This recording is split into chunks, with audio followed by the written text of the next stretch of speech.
first question I have before I'll do a brief introduction and then go broader. How many of you are comfortable enough with me presenting in English? Okay, that's enough for me because we do have a guest who isn't bilingual in Hebrew, so I think it'd be respectful and considering many of you are comfortable in English. Okay, and so I'll slow down the pace maybe a bit. So very briefly about myself, I'm Rami Rudnik. I'm a psychiatrist and a philosopher.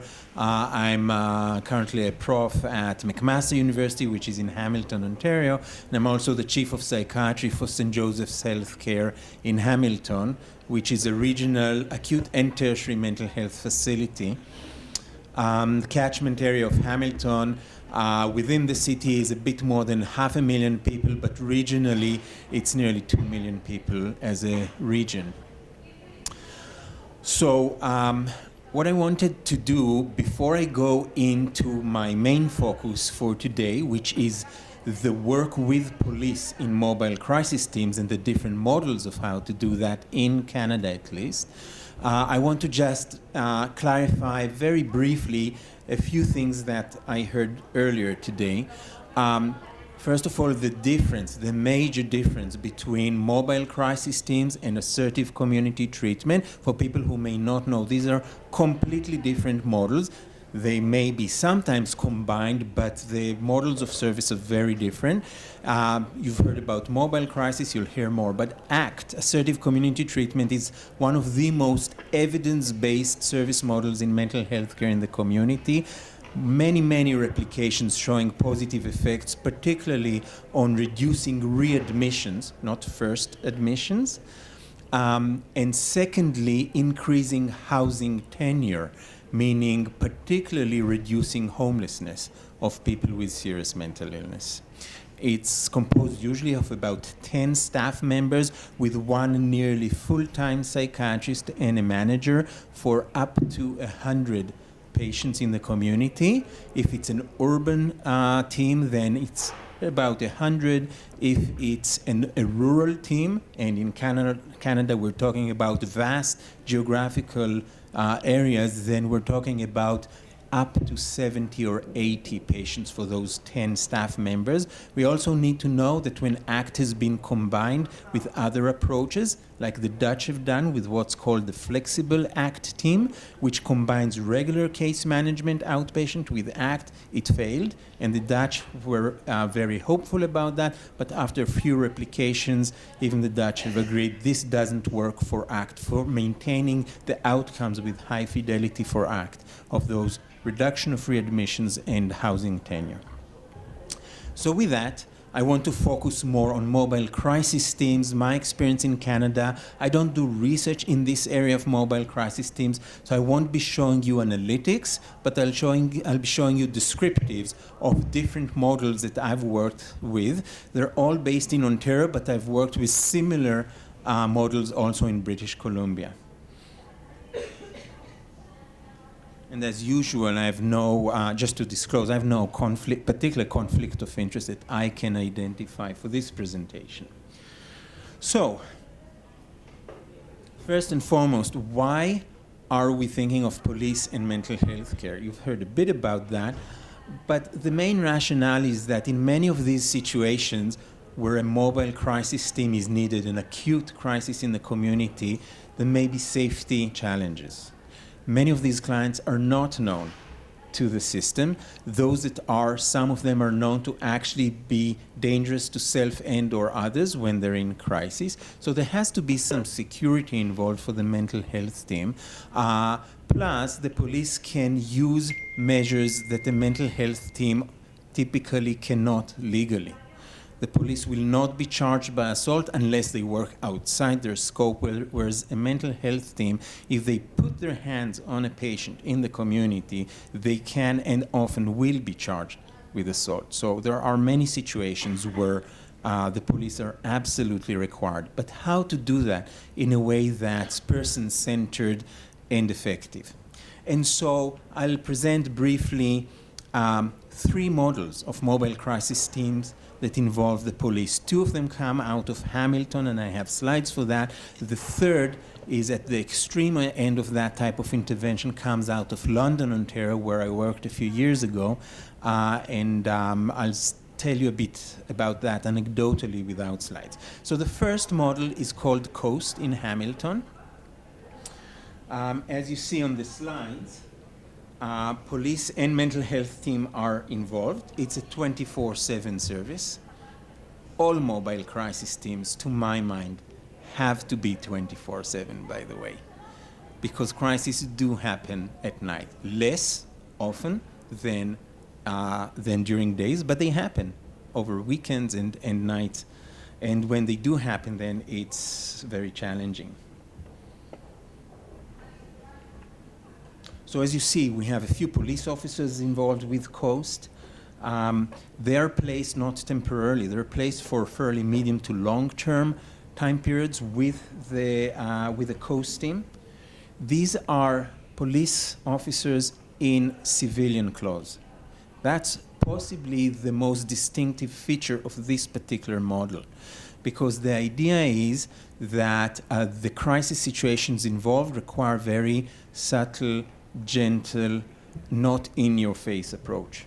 The police officers are not just trained to deal with mental health crises and to collaborate with the mental health practitioners going out with them. They are dressed to not aggravate the situation further. So a bit about effectiveness, and this is not robust research, so take this with a grain of salt. The immediate outcomes seem to be quite good. There's not been, to my knowledge, at least in the Hamilton area, any catastrophe from this type of intervention. Less injuries, less use of force.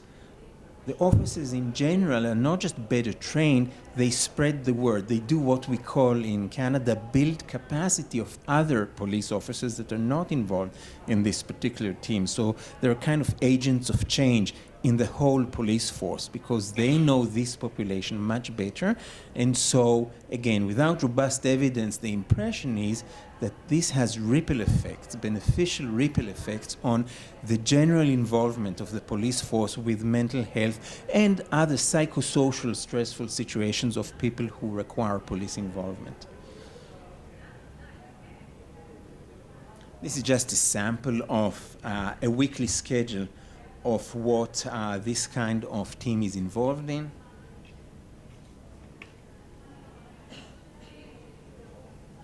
So MHA is the Mental Health Act in Ontario. Just for your general knowledge, the Mental Health Act, חוק לטיפול בחולי נפש, is different for each province in Canada, right? It's not across Canada at all. And it's quite different. Say in Ontario versus British Columbia, I've worked in both provinces. But the principles are the same, and both have either a CTO, טיפול מרפאתי, כפוי, community treatment order, or an equivalent. In British Columbia, it's even more coercive, if you want.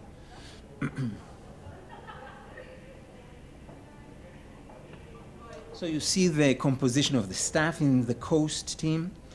Manager, clinical supervisor, there's some mental health workers, there's also a youth mental health worker because often they have to deal with teenage situations, be it because the index client is a teenager or there's a family issue and one of the people involved is a teenager.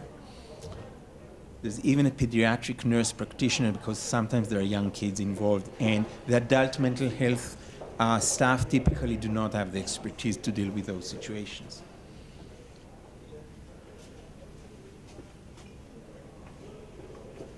So, funding sources, and you see that MOHLTC is the Ministry of Health and Long-Term Care in Ontario, so it is part of that, but there are other funding sources. This is not only funded by the Ministry of Health. The child work cannot be funded by the Ministry of Health. There's another ministry dealing with that. And in Ontario, there are local health integration networks. It's like a regional health authority in British Columbia and elsewhere, רשות מחוזית. that also have funding streams. So multiple funding streams. Bit of a nightmare, actually. There's a triage process. There's a very close contact between the hotline, where people staff a hotline, a mental health hotline in the region 24/7, כל הזמן, and this team. And often this team is mobilized by that hotline. That's actually the typical way that the team is mobilized. It could be through the hotline, it could be through 911, a call to the police, and the police divert the call based on the very basic screening they do to the mobile crisis team.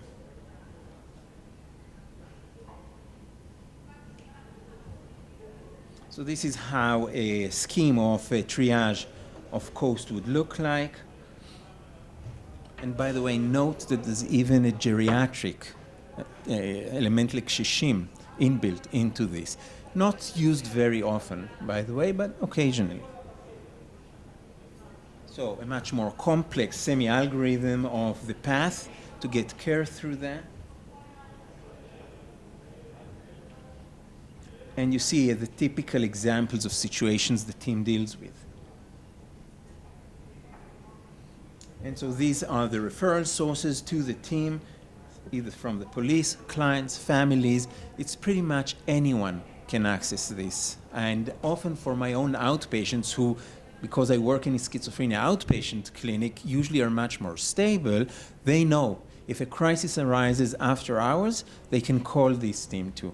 They're not excluded even though they're doing fairly well as outpatients.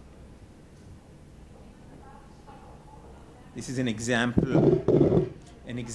of a form, a referral form. This is faxed to the team. But again, it could be just a phone call. So the team then fills the form themselves. It's not a burden on the client or family to fill the form.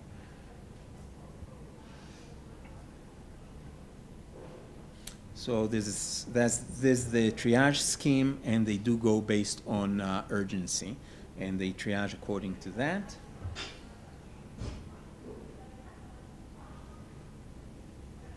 So just some pics on how this would look in the actual neighborhood when people are visited at home, in the street, in coffee shops, wherever it is, preferably in a private setting, but not always if the client declines that. There's a whole set of assessments, but fairly brief in order to make this timely. And the team does not follow these clients for long, but they can do repeat visits. They would not carry anyone for more than a few weeks. It's not their mandate. If someone needs to be seen consecutively more than a few weeks, there's a referral to another team. Not typically ACT, because ACT has a waiting list and the person may not be able to wait a few months. Then it may be regular outpatient care or an urgent clinic. There's that option too. Could be occasionally the psychiatric emergency room, but we try to stay away from that as much as possible. That's bursting at the seam anyways, and too full usually. So typical supports for the team. So these are typical supports, גורמי תמך, that are typical for this team, and occasionally the team has to certify people, force them into hospital, but it's not the regular occurrence. Happens in less than 50% of the time. There's a database that's, again, not research robust, but it's a program evaluation kind of approach to that. And so a few numbers. Look at the total requests. This is for previous fiscal year. Nearly 6,000 requests to be provided care. Out of that, the majority were adults. BSO, by the way, is the service in Ontario for people with dementia, community service. So even they sometimes approach the team to help out. And then the total outreach was more than 2,200. So more than 2,000 clearly of actual outreach to the community of the team. And out of those, taken to actual hospital, only about 10%. Okay? So as we heard before from previous presenters, this can absolutely reduce the number of contacts with the hospital, to my mind, in a very beneficial way.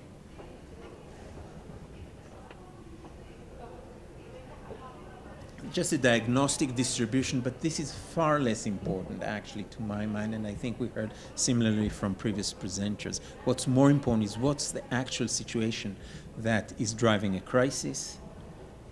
So this is called the MCRRT. The main difference is that the police officers are in uniform. This is clearly a more extreme situation where there's clear dangerousness to self or others.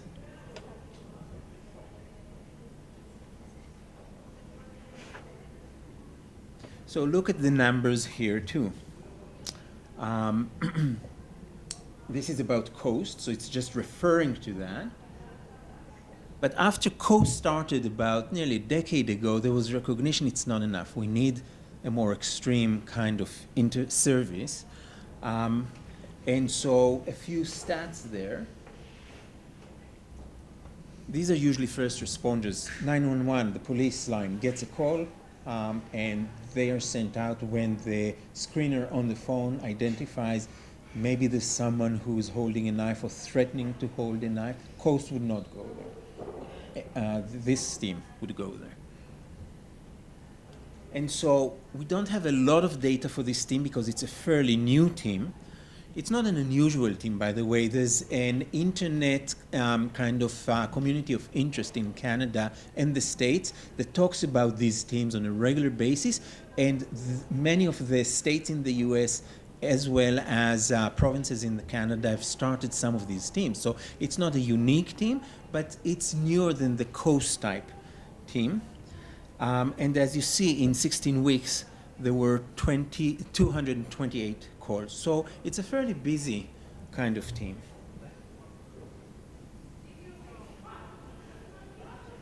And as you see, for, again, about half a year or so of data collection, nearly 1,000 contacts. Busy.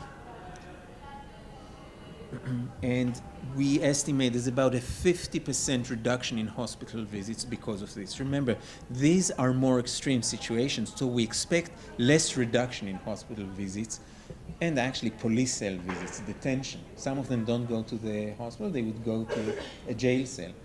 But it's still, to my mind, fairly impressive, again, without a lot of fancy research analytics attached to that.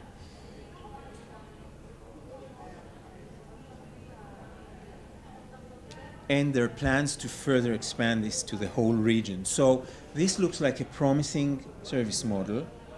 We need to further study that, not just Hamilton, but actually across the world, to better understand not just the expected outcomes, but the unintended consequences of sending a team where there's a uniformed police person, and maybe 2 days after, the neighbors may have some thoughts about that.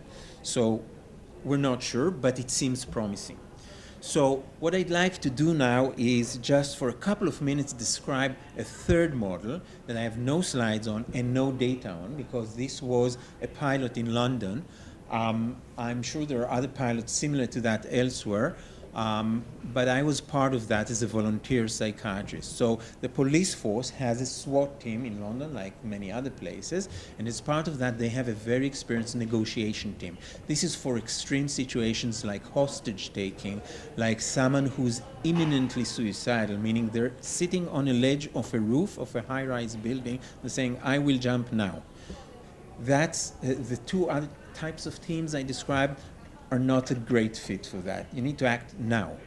And so the negotiation team in the police force in London, Ontario, after a few years of doing this by themselves, approached the hospital and said, can we get volunteer psychiatrists, there was no funding, to help us out here, because there are a few situations within this work where it's clear that there is either a very severe psychosocial stress or a clear psychiatric issue that we can't diagnose, or a police force, but we need help, we need advice. And so I joined that volunteer group and worked with the police force on that for a couple of years in the mid-2000s. And I'll tell you a story about that, a very brief anecdote to just illustrate what kind of work that involves. And so Christmas Eve, unfortunately, 4 p.m., the police call me and say there's someone on a ledge, and they want to jump. That was, I think, 7th or 8th floor. So they would have died and possibly killed someone while jumping, just landing on someone. And so the police force did what they usually do. They cleared the area. This was just across from the hospital, on the parking garage of the hospital, actually. And we went up to the roof. They started their thing, very experienced negotiators.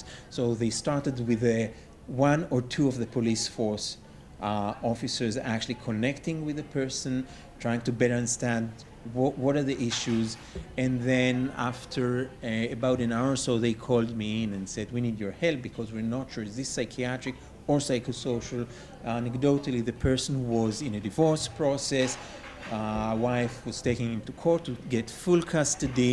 He was just fired from work. So obviously in severe psychosocial stress, but there was some mental health background, and we managed to connect electronically with the family physician's office Christmas Eve, so we were lucky they hadn't closed before, got some records on file, on the computer. I read through that, gave them some advice. They wanted me to come onto the roof, which I did with a vest. I always have to be vested because the person may have a gun. And the person immediately said, who's that? They said, he's the doctor. Said, I'll jump if you don't ask the doctor to leave. Never saw me, but that was it. So I left, meaning I went background, but kept on discussing with the team. After 3 more hours of, to be very blunt, to follow Shmulik's act, freezing our asses on the roof, Christmas Eve, it was snowing and icing, and we were getting tired, and therefore our judgment was starting to distort. We knew that. The police team is very experienced knowing what's their limit. Plus, we were afraid he would slip because he was freezing and on the ledge. They managed to lure him onto the roof in order to give him a coat. He wanted to stay a bit warmer, and then they tasered him in order to capture him and bring him to hospital. So they saved his life. Unfortunately, a week after he jumped, he was discharged from hospital, and then he jumped. That was the debrief I got. So it's not a foolproof, but at least for that day, they did the work. How traumatized was he from the taser? I'm sure he was, but his life was saved. So that's an extreme type of mobile crisis team that's a bit different from the regular. So with that, I'll end 3 types of models of mobile crisis with police involvement. There are others out there, but it's maybe room for discussion. We have just a couple of minutes for Q&A, for questions and comments. אוקיי, שמי דוקטור עוזי שי, אני הפסיכיאטר המחוזי של מחוז תל אביב מזה כ-15 שנה, כך שאני מביא פה ניסיון די נרחב בתחום הזה. היה לי הכבוד להיות חלק ממקימי הצוות הזה, צוות הנייד בתל אביב. לדעתי ניסיון שמאוד הצליח, ובגלל סיבות כאלה ואחרות כמו שתיאר שמוליק, תקציביות וכוח אדם, הנושא הזה נפל, ואני מקווה שאנחנו נמשיך איתו דרך קופות החולים, כי לדעתי זה דבר מאוד מאוד חשוב. זה בדיוק החוליה החסרה בין הטיפול בקהילה לבין הפסיכיאטר המחוזי והאשפוז בכפייה. שלהערכתי האשפוז בכפייה זה נשק יום הדין.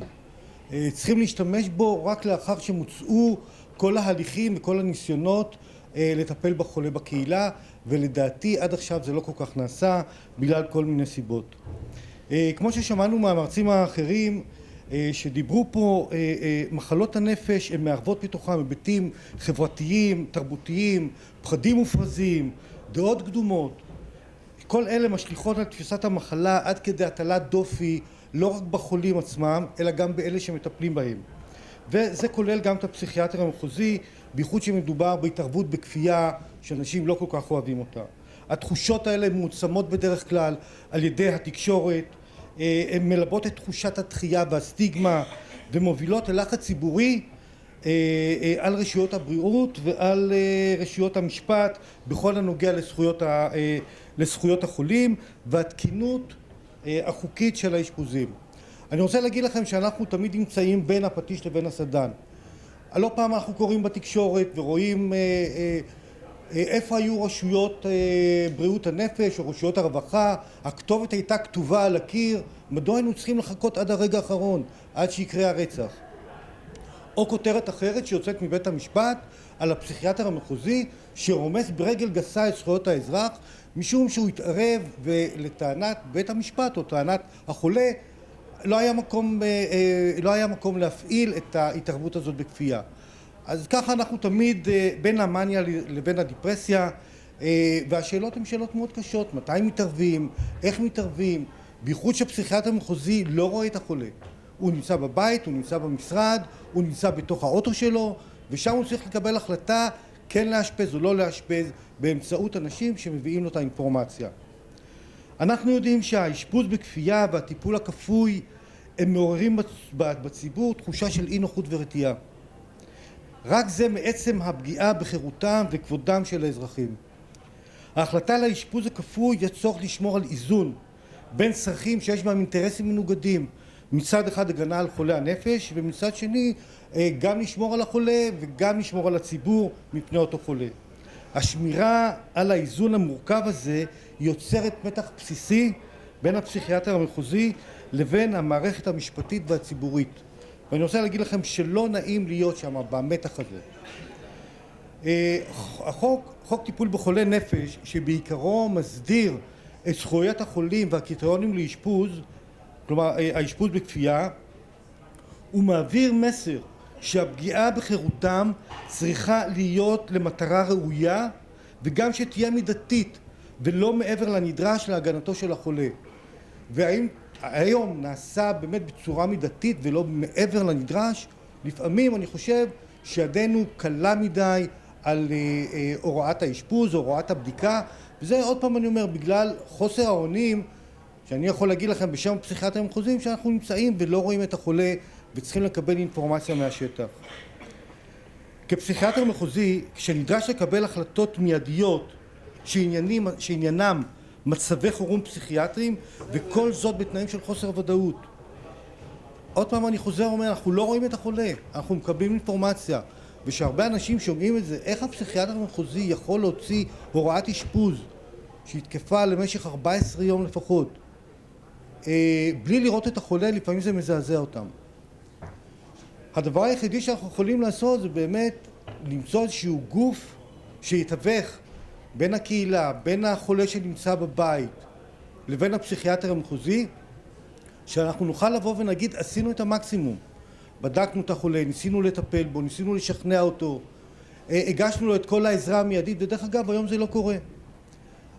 כשאני מקבל טלפון ממשפחה לגבי קרוב משפחה שלהם שנמצא בבית ונמצא בהחרפה פסיכוטית, אני לא יכול להתערב בכפייה, אני לא יכול להוציא הוראת בדיקה, אני לא יודע מי מדבר איתי, אני לא יודע מה המניעים שלהם. ואני רוצה להגיד לכם, לפעמים המניעים הם נורא טהורים, הורים מאוד מודאגים, אבל לפעמים גם יש מניעים כלכליים, אנשים שנמצאים בסכסוך משפחתי, בסכסוך שכונתי, וכל מיני דברים כאלה ואחרים, שאנחנו, אוי ואבוי אם אנחנו ניפול למלכודת הזאת. וגם ישנם עיתונאים שמחפשים איזה סקופ מעניין על הקלות הבלתי נסבלת שפסיכיאטר מחוזי יכול לאשפז מישהו בכפייה, והיו כבר דברים כאלה מעולם. צריכים מאוד מאוד להיזהר. לכן אנחנו לא יכולים לקבל הנחיות או בקשות מגורמים שהם אינם מקצועיים, כלומר בני משפחה. אני חייב שיהיה לי גורם מקצועי שיבוא וידווח לי מהשטח בזמן אמת מה קורה, ושהוא ידע את החוק. דובר פה על משטרה. אני חושב שזה אמצעי חריף מדי. הרבה משפחות מתנגדות לכך שמשטרה תהיה מעורבת בסיפור של מחלה של בן משפחה שלהם. קודם כל, שוטרים לא מיומנים. שוטרים, ואני אומר לכם את זה מניסיון, ידם קלה על ההדק. הם מגיבים לאלימות של חולה באלימות פיזית מאוד קשה. יכול להיות שהם רגילים לעבריינים, אבל פה לא מדובר בעבריינים. ולא פעם היה שימוש בטייזרים ובגז מדמיע ובאזיקים, סיטואציה מאוד לא נעימה. וכל זאת למה? אם היה איזשהו גורם מתווך שבא לבית של החולה ורואה ומשכנע, בוא נגיד אם הוא היה מצליח יופי, ואם הוא לא היה מצליח אז הוא פונה לפסיכיאטר המחוזי, אני מוציא הוראת בדיקה, ורק אז כאשר האחים המאשפזים לא מצליחים להתערב, אפשר לקרוא למשטרה, אבל זו לא תהיה התערבות מיידית. אנחנו לא נעשה כוח פורץ או כוח קומנדו. דרך אגב, אני חושב שגם המשטרה תדחה את זה. חולי הנפש בסדר עדיפויות היומי של המשטרה הוא נמצא בתחתית המדרגה. ואני אומר לכם את זה מתוך ניסיון. הם לא כל כך מעוניינים להתעסק עם חולי נפש. אז אני אומר, אנחנו מדברים כיום על טיפול מניעתי בקהילה שימנע חלק מהאשפוזים בכפייה, ימנע סבל מיותר מחולי הנפש וגם מבני המשפחה שלהם. חוסר הענות לטיפול תרופתי, נדמה לי 60% מהחולים יש non-compliance.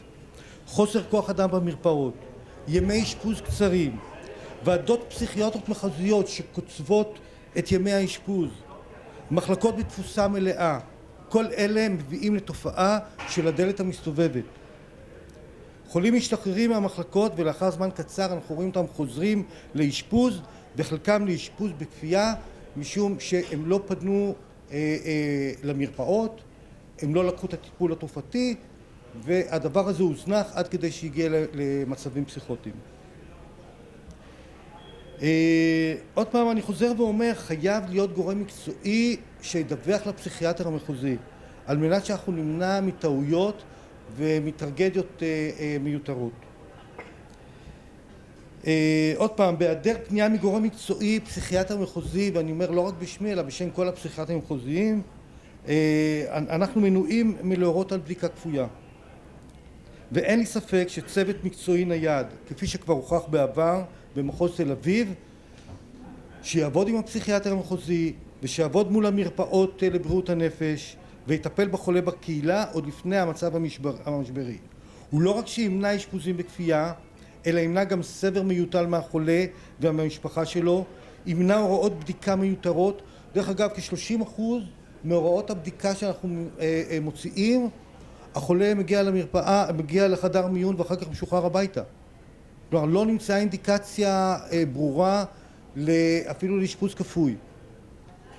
אבל הוא עבר את כל הסבל הזה שבאו אחים מאשפזים, לפעמים באמצע הלילה, ועשו לו את הפדיחה ליד כל השכנים, וליד כל המשפחה שלו, וליד הילדים, ולקחו אותו בכפייה לחדר מיון. הדבר הזה יכול להיחסך. אין לי ספק שהאשפוז בכפייה פוגע בהליך ההחלמה, ואנחנו דיברנו על זה פה. הוא פוגע במערכת האמון של החולה במטפלים שלו, משום שהחולה מאשים, ולפעמים בצדק, את המטפלים שלו שהם היו אחראים לאשפוז שלו בכפייה. הם אלה שפנו לפסיכיאטר המחוזי וביקשו את זה, והם יודעים, החולים יודעים את זה. צוות רב מקצועי נייד שיהיה מורכב מאנשי מקצוע פסיכיאטרים, אחות ורופא, שהם יהיו זמינים לקריאות המשפחה, וכרגע אני לא מדבר באיזה הרכב זה יהיה, ואם זה יהיה עם רכב כזה או אחר, זה לא משנה. זה אנחנו יכולים לשבת ולדבר ולדון על המבנה של הצוות המקצועי, אבל אין ספק שהוא צריך לתת מענה מיידי לחולה, שיקבל את ההחלטה בבית של החולה, אם יש מקום לערב את הפסיכיאטר המחוזי, האם יש מקום להמתין, האם יש מקום לתת לו טיפול תרופתי. היכולת של ההתערבות המיידית במצבי משבר לחולה בקהילה היא צריכה להיות נגישה, היא צריכה להיות זמינה, היא צריכה להיות מיידית, ויכולת זו טובה יותר גם מהבחינה הטיפולית, היא ראויה יותר גם מהבחינה האנושית וגם כדאית יותר מבחינה כלכלית. תודה רבה.